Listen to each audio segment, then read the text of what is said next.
Hello guys, good morning. So, ito na-install ko na yung RPG as Divine Nut. Pero ano yan, JRPG, Japanese. Ayun na-install ko na. Pero hindi pwede sa Philippines eh. Ano lang, Japan region only. Hindi pa niya nilalabas dito, hindi pa coming soon wala pa bago pa lang yan eh. Ito yun eh.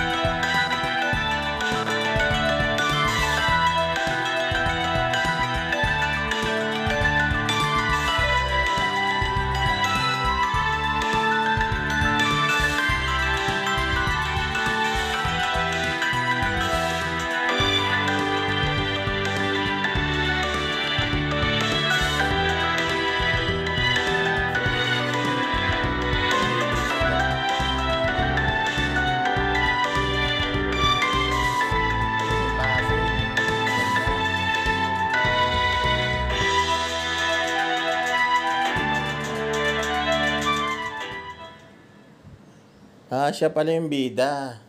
Maganda rin siya, may puzzle din. Siya pala yung bida, yan. Bali ang ginawang combination niya, may nakita ko yung nangingisda.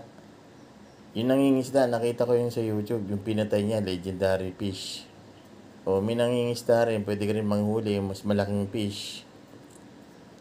Yun, nakita ko, napansin ko. Tapos yung dun sa RPG Isekai Villains, meron din build. Magbibuild ka rin ng facilities. Yun, nakita ko. Kaya maganda siya.